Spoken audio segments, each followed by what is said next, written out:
நீங்கள் PC build பண்ணும்போது இந்த ரேம் தப்பை மட்டும் பண்ணாதீங்க.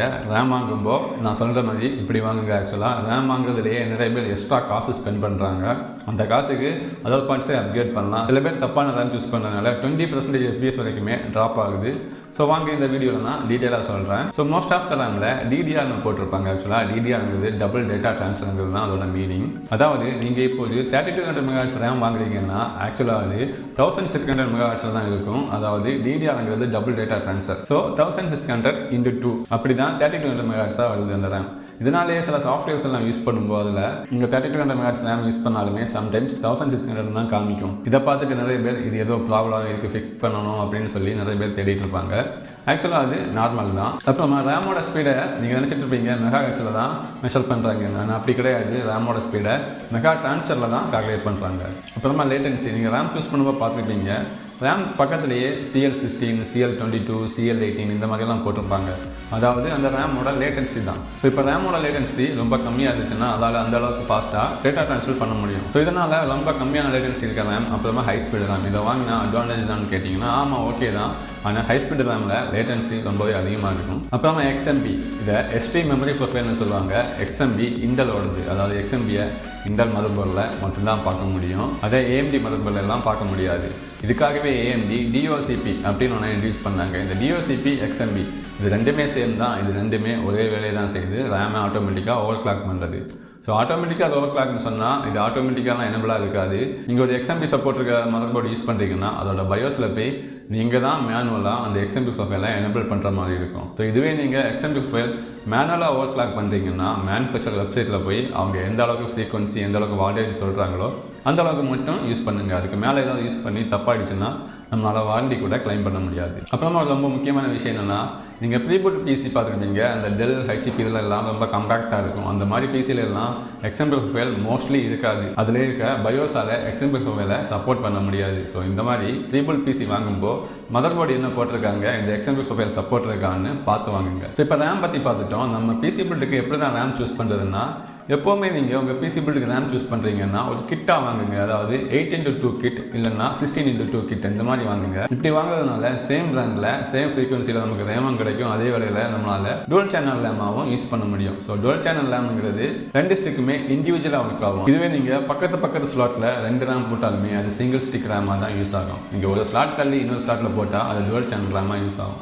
நம்ம சிங்கிள் ஸ்டிக் ரேம் யூஸ் பண்ணதுனால கேமிங்கில் நம்மளால் 20% வரைக்குமே FPS ட்ராப் ஆக சான்சஸ் இருக்குது. 20%ங்கிறது உண்மையிலேயே ஒரு பிக் நம்பர் தான். ஸோ மேக்ஸிமம் எப்போவுமே டோல் சேனல் ரேமாக யூஸ் பண்ண பாருங்கள். அப்புறமா DDR4 vs DDR5 ஆக்சுவலாக ரெண்டுக்கு பக்கத்துலையுமே DDRங்கிற நேம் தான் இருக்குது. டபுள் டேட்டா ட்ரான்ஸ்ஃபர் அந்த டெக்னாலஜி தான் யூஸ் பண்ணுது. ஆனால் இதில் டிஃப்ரெண்ட் என்னன்னா இதோட ஜென்ரேஷன் தான். DDR4ங்கிறது 4th ஜென்ரேஷன், DDR5ங்கிறது 5th ஜென்ரேஷன். ஸோ இந்த DDR5 ரேம் சப்போர்ட் இன்டலில் 12th ஜென்லேருந்து இருக்குது. AMDயில் 7 சீரிஸ் ப்ராசரில் இருந்து. இதுவே இன்டல் 12th ஜெனில் நம்மளால் DDR4 கூட யூஸ் பண்ண முடியும். கம்பேட்டபிலிட்டி இருக்குது. நம்ம சூஸ் பண்ணுற மதர்போர்டு பொறுத்து. ஆனால் அதுவே AMD 7 சீரிஸ்லன்னா நம்மளால் DDR5 மட்டும்தான் சூஸ் பண்ண முடியும்.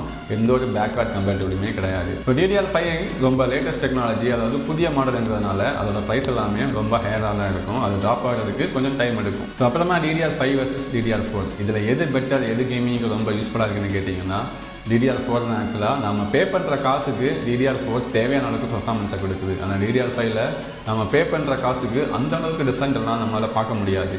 ஸோ கேமிங்கில் ரொம்ப low latency RAM plus high speed RAM இருந்தால் அதுதான் பெட்டரானு கேட்டால் அது ஓகே தான். ஆனால் நம்ம அதுக்கு ஸ்பெண்ட் பண்ணுற காசு தான் ரொம்ப ஓவராக இருக்கும். எக்ஸாம்பிளுக்கு நான் இங்கே நம்ம 3200 MHz ரேம் 1800 rupeesக்கு வாங்குறேன்னா, அதாவது CL16 3200 MHz ரேம் 1800. அதுவே நான் ஒரு 4600 MHz ரேம் அதாவது ஹை ஸ்பீடு இருக்கிற ரேம் வாங்குறேன்னா அதோட ப்ரைஸிங் 8500க்கு மேலேயே போகும். ஸோ அதுக்கு எவ்வளோ ப்ரைஸ் கேப் இருக்குன்னு பாருங்கள். அந்த ப்ரைஸ் கேப்பை யூஸ் பண்ணி நம்ம காசு சேவ் பண்ணோன்னா அதுக்கு நம்மளால் CPU அப்கிரேட் பண்ண முடியும், இல்லைனா GPU அப்கிரேட் பண்ண முடியும்.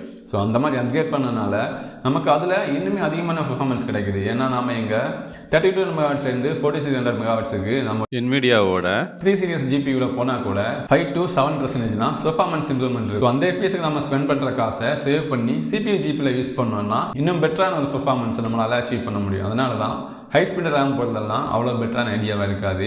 நம்ம 3200 MHz CL16 ரேம் சூஸ் பண்ணாலே ரொம்ப நல்லா தான் இருக்கும். ஸோ எதுக்கு CL16 CL14 போலான்னு கேட்டால் ஆக்சுவலாக CL14க்கும் CL16க்கும் 3200 MHz ரேம் யூஸ் பண்ணும்போது நம்மளால் டிஃப்ரெண்ட் எதுவுமே நோட்டீஸ் பண்ண முடியாது. ஸோ மினிமமாக 3200 மெகாவாட்ஸ் CL16 போகிறதே ஒரு நல்ல ஐடியாவாக தான் இருக்கும். ரொம்ப காசு இருக்குது அப்படிங்கிறவங்க தாராளமாக போகலாம். ஆனால் ஓரளவுக்கு பட்ஜெட்டில் மெயின்டைன் பண்ணி போகிறீங்கன்னா அந்த காசை சேவ் பண்ணி நாம GPU CPU அப்டேட் போடுறதே ஒரு பெட்டரான ஐடியாவாக இருக்கும். ஸோ இதுக்கு மேலே ஹை ஸ்பீட் ரேம் யூஸ் இல்லையான்னு கேட்டால் யூஸ் இருக்கலாம். இப்போ இருக்க GPUஸ்க்கு எல்லாமே 3200 மெகாவாட்ஸே போதுமானது தான். கொஞ்சம் அதிகமாக போனால் 3600 மெகாவாட்ஸ் அது வரைக்கும் போகலாம். மேபி இனி வரப்போகிற ஃபியூச்சரில் வரப்போகிற நெக்ஸ்ட் ஜென் GPUஸ்க்கெல்லாம் மேபி ஹை ஸ்பீட் ரேம் தேவைப்படலாம். ஸோ அந்த அளவுக்கு ஃபியூச்சர் ப்ரூஃபாக இருக்கணும்னு நினைக்கிறவங்க DDR5 போகலாம், தப்பு இல்லை.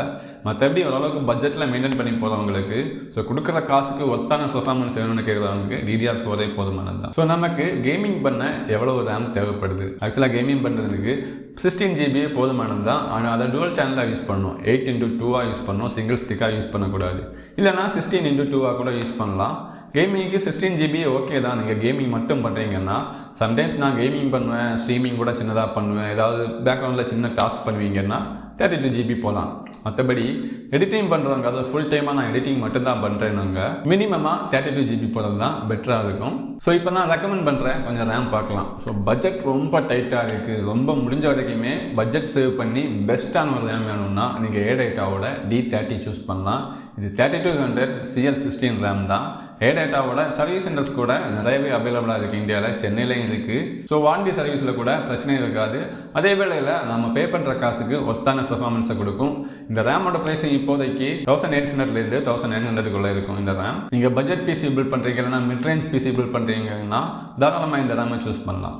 ஸோ நீங்கள் ஒரு ஹையண்டான PC பில்ட் பண்ணுறீங்க, ஆனால் ரேம் மட்டும் கொஞ்சம் பட்ஜெட்டில் போதும்னா A-Dataவோட D60G சூஸ் பண்ணலாம். இது ஆக்சுவலாக ஒரு 3600 மெகாவாட்ஸ் CL16 ரேம். இதோட பட்ஜெட்டுமே ரொம்ப நல்லா இருக்குது. நீங்கள் ஹையண்ட் PC பில்ட் பண்ணிட்டு பட்ஜெட்டில் ஒரு ரேம் வேணும்னா இந்த ரேமை தாராளமாக சூஸ் பண்ணலாம். ஸோ ரொம்ப எக்ஸ்ட்ரீமாக RTX 4 சீரிஸ் கூட எல்லாமே ஒரு ரேம் யூஸ் பண்ணணுன்னா நீங்கள் G-Skillரோட கிரிப் ஜவாஸ் ட்ரை பண்ணலாம். இது 4600 megawatts CL16 to CL19 RAM. So இதுக்கு மேலே எந்த ஒரு ரேமே தேவைப்படாது DDR4 போனீங்கன்னா. ஸோ இதுதான் என்னோட ரேம் ரெக்கமெண்டேஷன்ஸ். ஸோ இதுக்கு மேலே நீங்கள் நினைக்கலாம் DDR5 எந்த ரேம் இல்லையான்னு. ஆக்சுவலாக DDR5 கூட ரேம்ஸ் இருக்குது, ஆனால் DDR5 ரெக்கமெண்ட் பண்ணுற அளவுக்கு பெஸ்ட்டாக இல்லை. எல்லாத்தோட ப்ரைஸுமே ரொம்ப ஓவர் ப்ரைஸாக இருக்குது. அதோட ப்ரைஸ் எல்லாமே கொஞ்சம் ட்ராப் ஆகி நார்மலாக வந்ததுக்கப்புறமா நான் மறுபடியுமே ரெக்கமெண்ட் பண்ணுற ரேம் எல்லாம் போஸ்ட் பண்ணுறேன். ஸோ இந்த வீடியோ ரொம்பவுமே உங்களுக்கு இன்ஃபர்மேட்டிவாக இருந்துச்சுன்னா என்னோட சேனலை சப்ஸ்கிரைப் பண்ணுங்கள். மறக்காமல் இந்த வீடியோக்கு லைக் பண்ணுங்கள்.